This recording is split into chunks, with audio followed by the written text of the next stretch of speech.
Recorded live at the center of the earth. This is Robots from Tomorrow.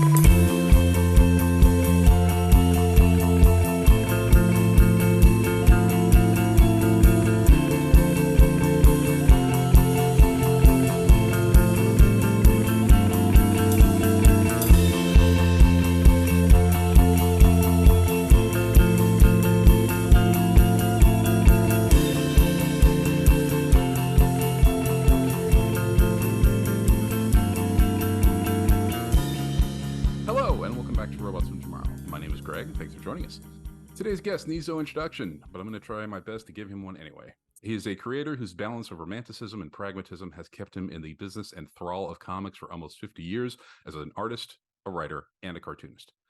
He has almost certainly forgotten more about comics history and storytelling than most of us will ever know, but thankfully, two of his latest projects are about giving that knowledge back to the comics community.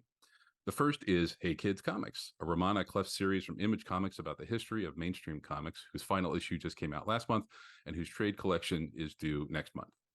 The other is Comic Book U, a series of in-person seminars with writer-editor Mark Waid giving attendees, quote, an immersive tutorial into the process and craft of creating comic books.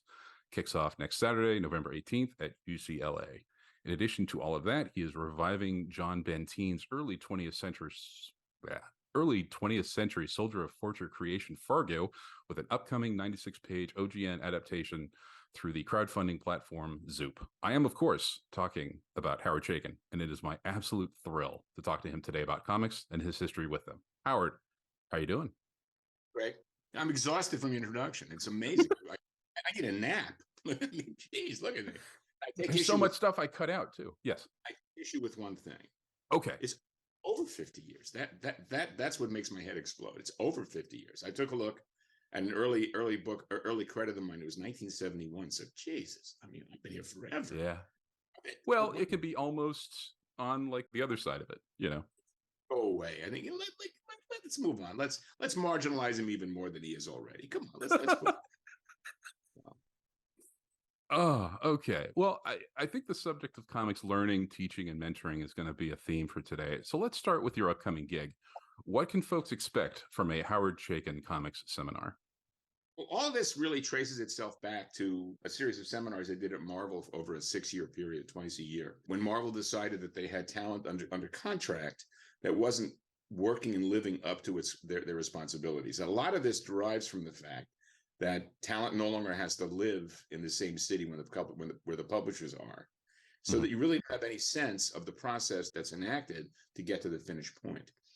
And all that in tandem with a talent pool that is dislocated from the process, has a limited understanding of what's demanded of the work and the language itself. You know, to a profound degree, I'm an odd bridge between the generation of men who are my father's age and my generation and that after, because I spent a great deal of time with those old guys. And I am not by nature a talented person. I'm not a talent in the sense that, say, raw talent existed in Bernie Wrightson, and he just simply spent the rest of his life polishing it. I had nothing. What I had was a blind rage and an inchoate desire. And those two factors figure in prominently to what I'm doing and why I'm doing this with Mark. Because if I can learn how to do this, and I learned how to do it by observation, by study, never by osmosis, always by study and observation, I came to understand that there is an intrinsic language, a vocabulary, a syllabus to the material, and that there's a reason why panels are of this size, the relationship of space to time on a comic book page. The idea has to be stricken from the talent pool and the readership that a comic book artist is an illustrator. He uses illustrator's techniques, but a comic book artist's function in the world of comics is to be a graphic designer in the service of narrative. His job is to create pictures and pages that are in turn endowed with narrative value, that where you place a figure, where you place an element, where you frame a shot has a direct impact on what the story that is being told is. And most people who read comic books, many people who do comic books for a living, don't understand how much of the writing of comics is done by the artist himself or herself. That the visual stage that the page is a small piece of real estate and that real estate must be respected. Where do you think that disconnect comes from when the writer is the creator and then the artist is the illustrator? I think it derives from a number of factors, and I think it's an idea that is imposed from above on the publisher's level, but at the same time is exacerbated by the reaction to that by the talent pool that is the artists. If you accept the fact that the management and representation class can identify the skill set required to use a keyboard, whether they can write or not, the tools are available. They've used them. The work that an artist does in comics is almost shamanistic from their perspective and their relationship. The talent pool also supports this gap by frequently behaving like complete assholes, by behaving as if they're rock stars, that they're outlaws, and that they're putting one over on the man by behaving in an unprofessional manner. And if you take comics seriously, as I do, and comics, I will say here and now, comics is a completely pointless and frivolous medium that is difficult to do well. That comics themselves deserve a serious attention of a craft. I took an enormous amount of shit many, many years ago when I was in London, when I decried the idea that comics was art, but rather that it was a craft. And I don't think that's a diminishment of its value in any way, shape, or form. I truly don't. I believe that as a craft, comics is entitled to a deep and profound respect. There used to be a writer, I don't know if he's still around, and whatever, who would frequently ask his collaborators what they felt like drawing, which demonstrates a lack of seriousness to me.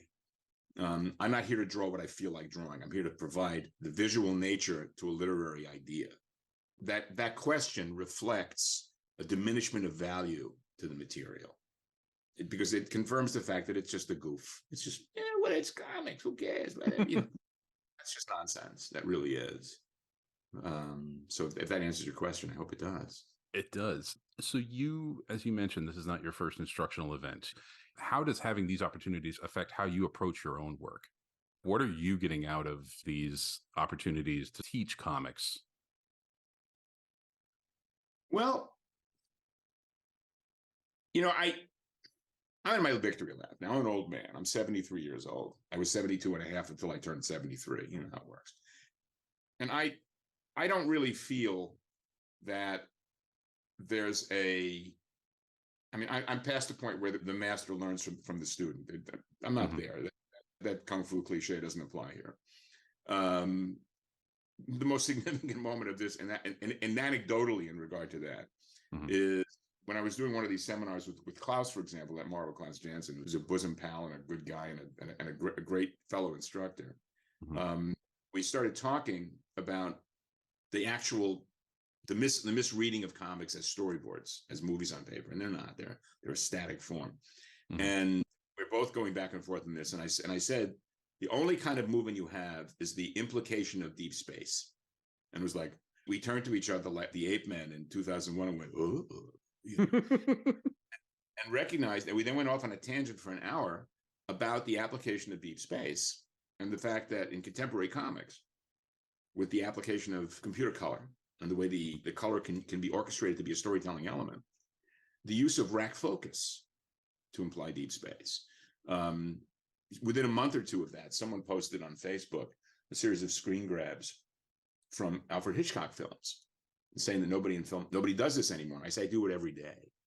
I came to understand that so much of my idea of composing in a horizontal space derives from filmmakers of the 1930s and 40s, when you had filmmakers working for an audience that was not visually literate in a television sense, but in a cinematic sense, that they understood, whether intellectually, instinctually, or intrinsically, what they were being shown in the context of narrative.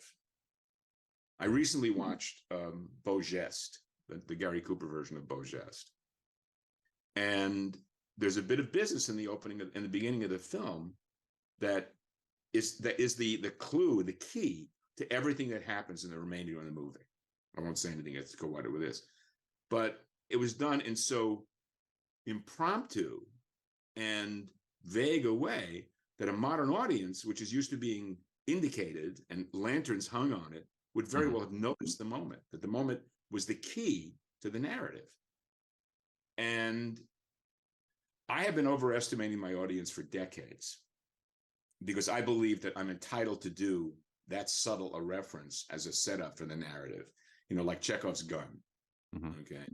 And that you indicate, but you don't have to over indicate. That's an important notice. I'm typing a note to my assistant while we speak, so please go on. I can multitask. You can multitask. I think you mentioned this in regards to an interview you gave about Hey Kids, but you mentioned a storytelling influence for you was musical theater. Oh, enormously so. And that is not a medium that gets name dropped very often when people talk about comics. Can you elaborate on that? Well, I've been a theater person since I was 13. I saw my first show when I was 13. It was either The King and I or Carousel. I don't remember which. It was one of those two. It was that summer. One preceded the other, but I saw both of those that summer, the summer of 1964. And as I've aged, so 60 years worth of theater going, I've come to understand that to a great degree, I tend to isolate elements of narrative in relationship to a proscenium arch. I have attempted to create on the page some of the effects that I've seen on stage. I had a long conversation yesterday with a former assistant, now colleague, who saw this current production of Sweeney Todd in New York yesterday afternoon. He was in town for the New York show, and he went to see a matinee. And I was grateful. I've seen the show twice in the past 2 months, and I was grateful that he had an opportunity to see it in a matinee with both Annalee Ashford and Josh Groban. And he was blown away by her performance. He referred to her performance as Babe Ruth, which I got immediately. I knew exactly what she was saying. And to a profound extent, Annalee Ashford in Sweeney Todd is the directing force on stage. She's the one who moves the action forward as Mrs. Lovett, which is not necessarily the case in a production of that show. And when I create a page, I'm committed to the idea of using figures and shapes and objects to frame and indicate and confirm action. When I was very young, I was obsessed with superhero comic books, as most of us were in our beginning. And as I got older, I became less and less interested. And I'm convinced that much of my lack of interest evolved and came from my inability to do them particularly well. I've told a story that when I discovered EC Comics, that was all she wrote for me. I discovered ECs the way a lot of my generation did in those paperback editions that came out of Ballantine in the mid-'60s. And I remember I was a Golden Age collector when Golden Age collecting was an actually affordable hobby for a kid. And I sold my Golden Age stuff to go to ECs. And what the ECs did was it dragged me away from something I described Jack Kirby's work yesterday as gymnastic hysteria to a sustained, deliberate narrative.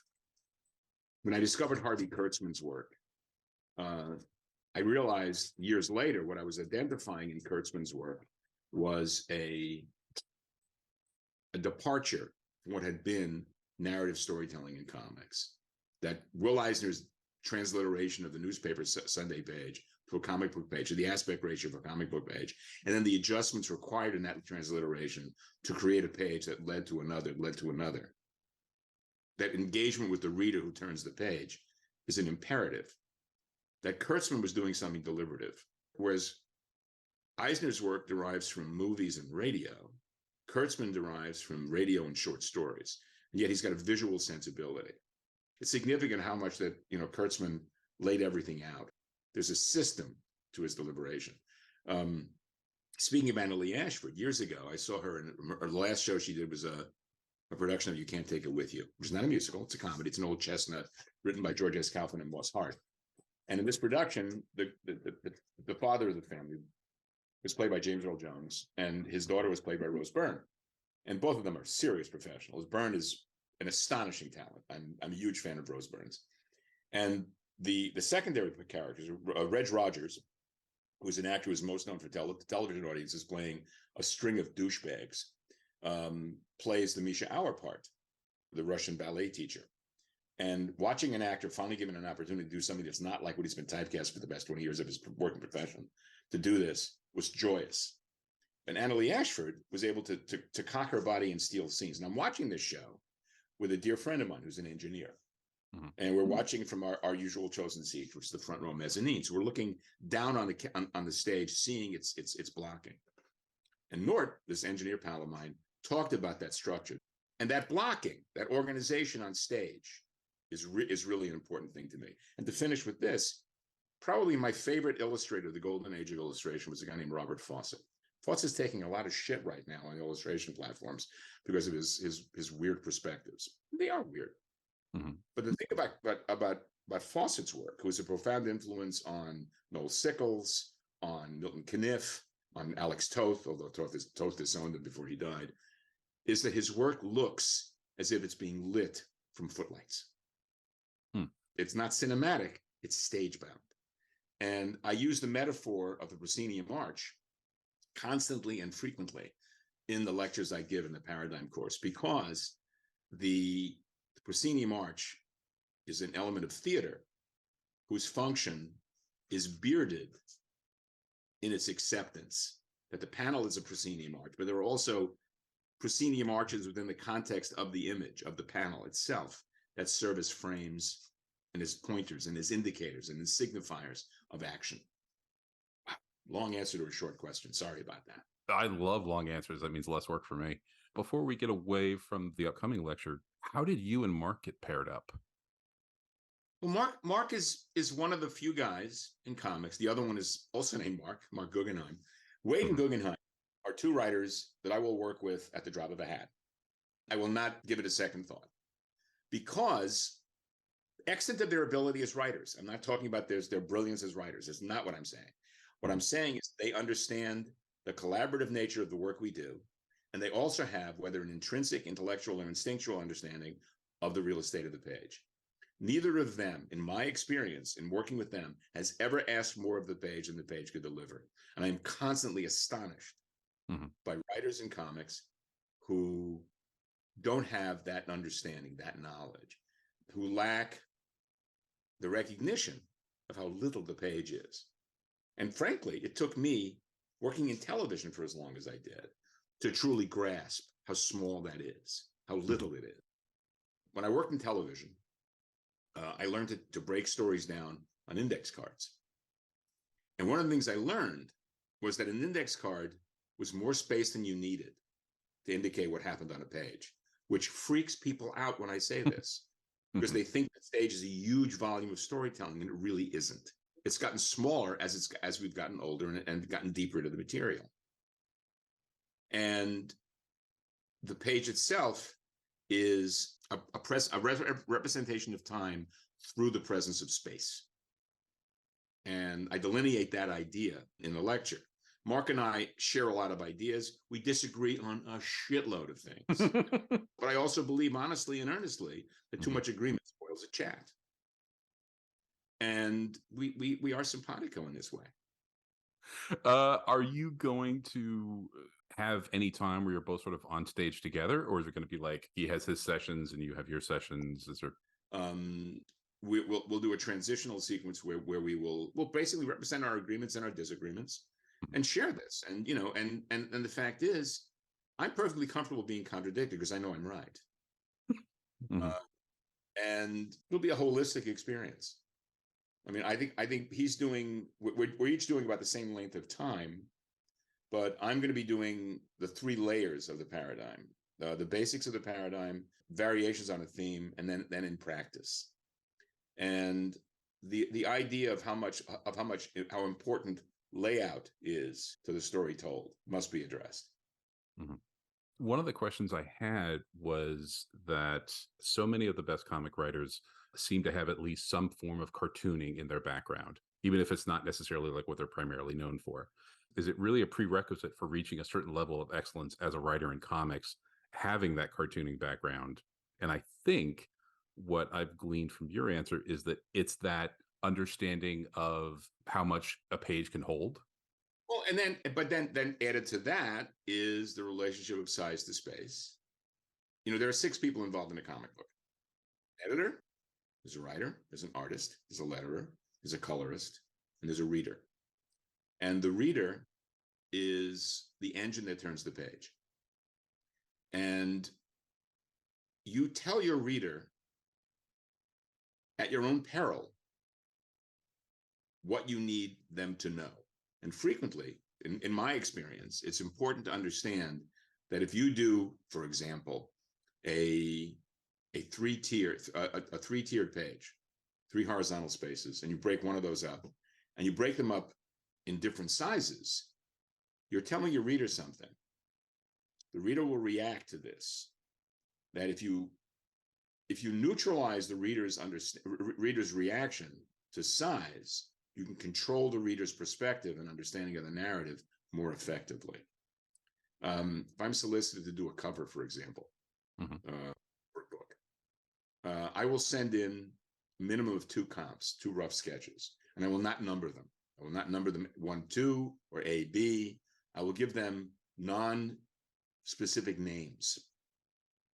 The reason being that there is an impossible to avoid halo effect achieved with 1 and 2. That's the one he wants. He numbered it 1. He gave it an A. So the idea is to be as neutral as possible, that you control your environment. If you want your reader to see something specific, that's when you change the size of your panels. If you're keeping it neutral, if you're doing expository material, keeping those panels the same size is probably a good idea, because space it represents time in the context of comics. The amount of space involved in an image, it indicated in an image, is the direct indicator of the amount of time involved in the action depicted in that image. You've mentioned, even in just the little bit that we've talked about, not only having assistants, but also working with assistants later on after their apprenticeship or whatever has ended. What is that like? Like, what was it like working with John Moore on your TV stuff, and then, in comics, sort of after he had been under your wing? Well, John started as my assistant. He was my background man and assistant man on the Shadow that I did in 1986. And as we were working together, we started talking, and I realized he was a really good story person, a really good idea person. And we began to formulate concept together and pitch, and became writing partners. And it was a successful arrangement, mostly because John is a good starter, but he's not a good closer. One of the reasons why his career floundered after we separated our relationship is basically that he has no capacity to finish. And the working relationship was effective because, we're separated by 14 years. And he had a connection to modern culture that I did not have, and I had a connection to world culture that he did not have. So it was a good mix. And the same thing was true of Tishman. Oddly enough, Tishman was also not a good closer. So, that was the way that worked. Again, your wonderfully long answers are also answering bits and pieces of other questions, so I'm having to do a little bit of help it. A little bit. No, it's great. It's a learning experience for me, and this stuff can be shortened in the edit. Okay, this is going to take a second. One of the gains that I noticed in the WA strike that sort of jumped out at me was the reinstatement of at least some kind of unofficial apprenticeship path for TV writers to become showrunners, right? I see. It feels like there used to be that kind of institutional path for editors in comics that isn't there now. What advice can you offer creators in trying to navigate a landscape of clients that are so, I guess, in flux is the word that I put down here, but I'm not sure if that does that make any It does. sense? It's a two-pronged question. Is it writers you're talking about or artists you're talking about? I guess it could go either way. Well, it's 2 very different answers. I mean, here's the deal. Okay. Comics have evolved into a position in the world in the cultural marketplace as an intellectual property farm. And writers in comics have now come to understand that comics can be a tool of transition. that it can be used to move into careers in television, in feature films, mainstream mass market fiction. And the skill sets they acquire in comics are applicable to those ideas. On the other hand, most comic book artists are stuck in the tropes of comic books themselves. They have nowhere else to go.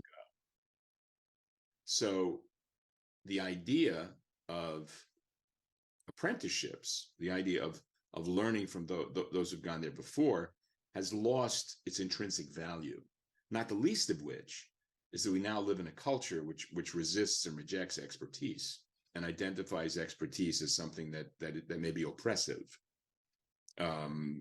There's a trend that has been extant for the past couple of years, which seems to believe at its core that making comic books is a natural function, that it's no different from if you can read comics, you can make comics, which, if that's the kind of comics you want to make, fine, but don't expect to be taken seriously by someone who spent 50 some odd years learning a craft.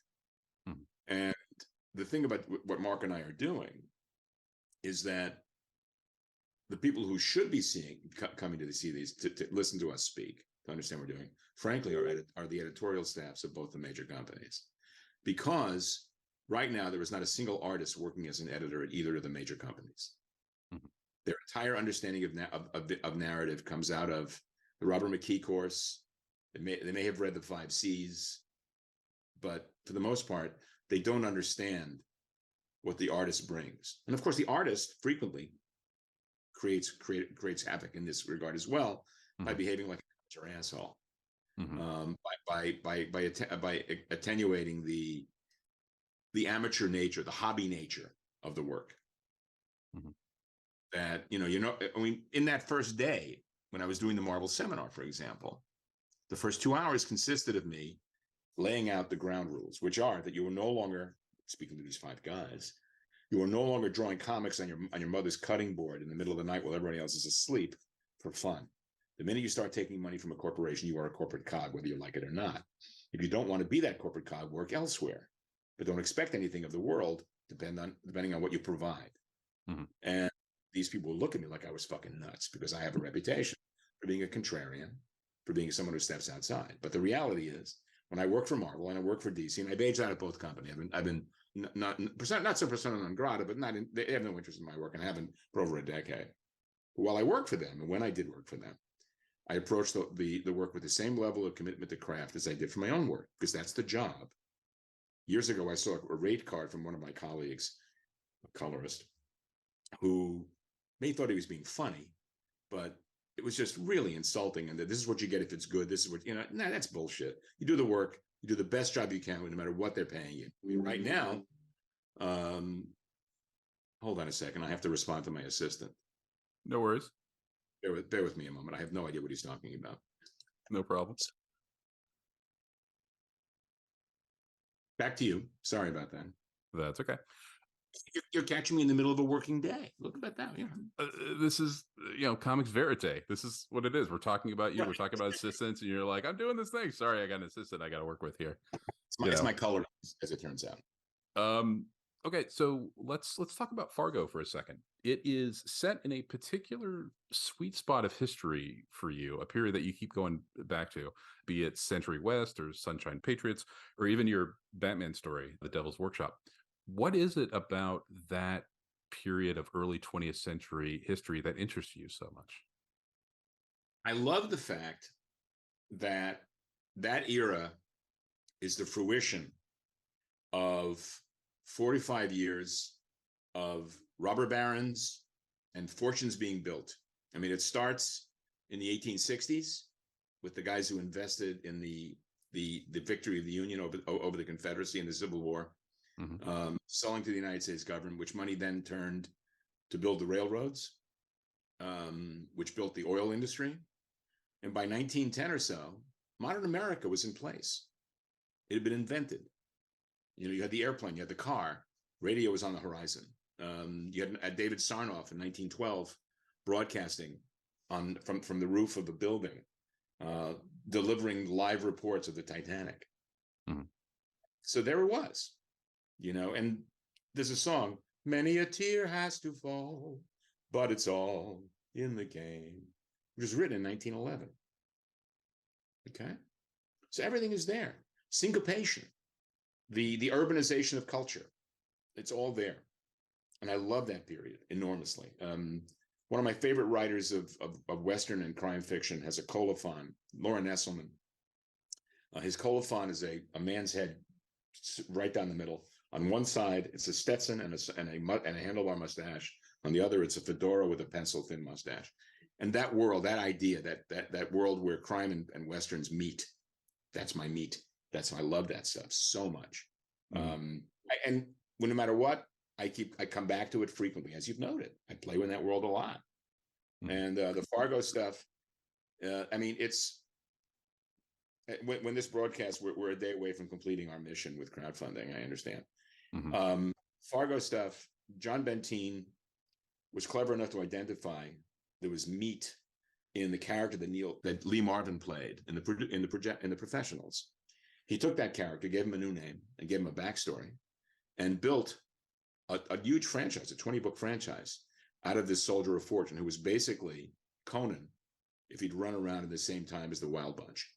And that's what this guy is. And I'm 75 pages into my first dialogue pass, and the characters are designed, and it's rocking and rolling. I'm having a great time.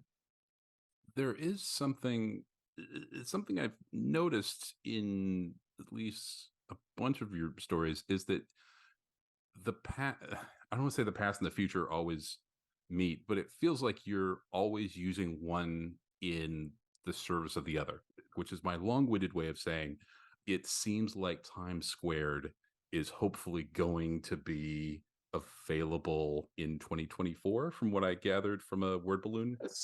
Yes. Finally. The solicitation copy has been submitted. You'll be seeing it solicited and preview soon. All legal issues, the embargoes have been dealt with, and it's going to happen. Great. In answer to your question unasked, Stephen Pressfield. Oh, Stephen Press. Well, no. Finish your. Is there another question? No. I was floundering around for the question. Thankfully, you discerned where I was going. Stephen Pressfield, who's probably best known for the novel *The Legend of Bagger Vance*, has written a number of historical novels. His novel about the Spartans at Thermopylae, Gates of Fire, is a phenomenal example of an historical novel written in a modern vernacular that never feels anachronistic. And I really like that. I mean, I watch a lot of historical stuff, and I'm always blown away by the level of anachronism that exists that drives me out of it. If I hear one more character use the word step foot when they mean set foot, I will explode.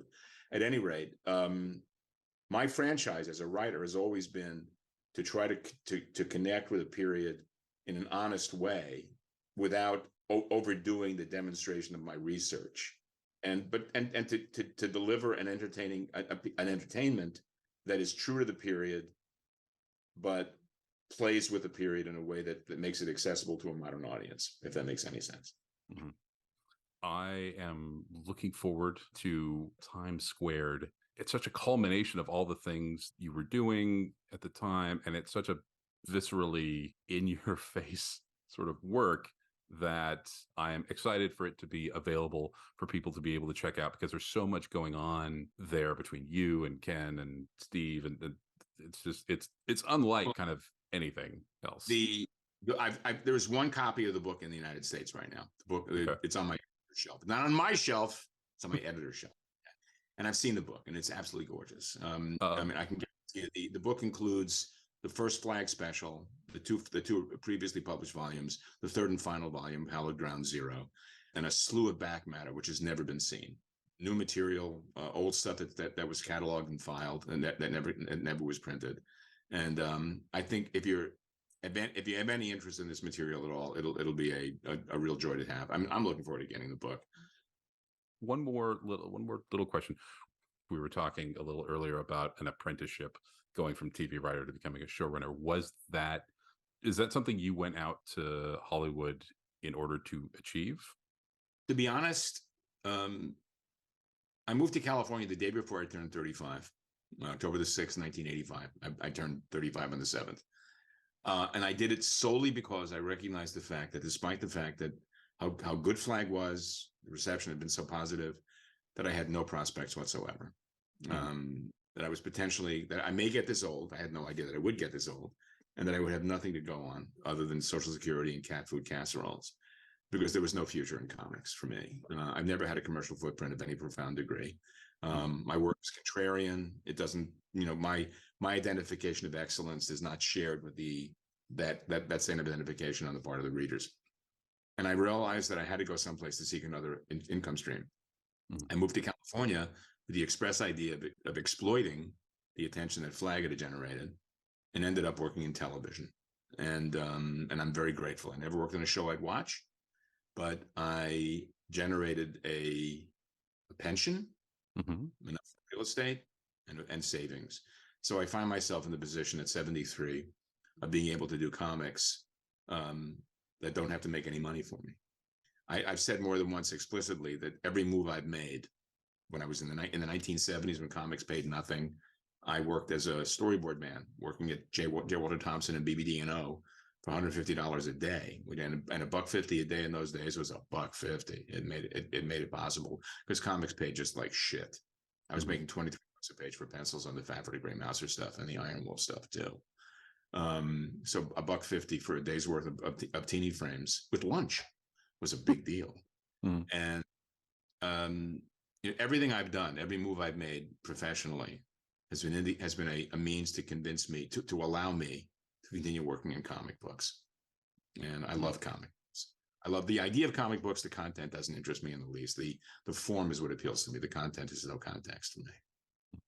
Well, I can't speak for Mutant X, but I can say I saw some of your Flash episodes when they were broadcast, and I enjoyed them, especially was it Ghost in the Machine with Jason Bernard. Working with Jay. Oh, you have no idea. The idea of getting to work with Jason Bernard and and Anthony Stark, who played the Ghost. A guy who should have had a much bigger career than he did. I mean, he's really, really good.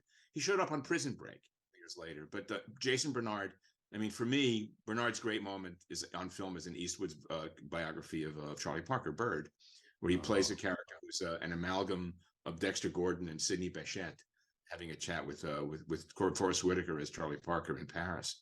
And Bernard was just so good. He was just so much fun. That was a stellar experience. It really was. Yeah. That guy, he just sells everything he does. He absolutely, no matter what he works on, he can sell it. Like, you're just like, I believe it. I absolutely. Yeah. And again, there was a casual nature to his delivery, because he lived the work. He just really did. It was just swell. It was great. I mean, I might add that I'm still in touch with the people I worked with on that show. I mean, I eat with them. I see them. When Paul died a couple of years ago, it was just a heartbreaking experience. I wept publicly, because those guys taught me a lot. Whereas the second half of my career working for people that I would literally like to see burst into flames.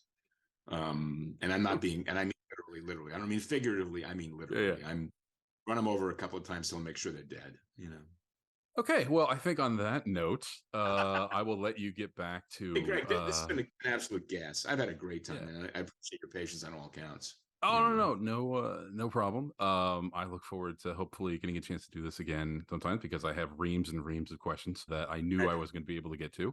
But yeah, this has been fun. Thank you so much for. I've had a great time. Thanks, appreciate it. All right. And I well, whatever. Just have a great day. Stay warm and dry. And I'll see you next year at the Baltimore show. Yeah, fingers crossed. So let's not die. Let's just get there. Okay. That is the plan. Stay on this side of the grass. These are good lifestyle choices.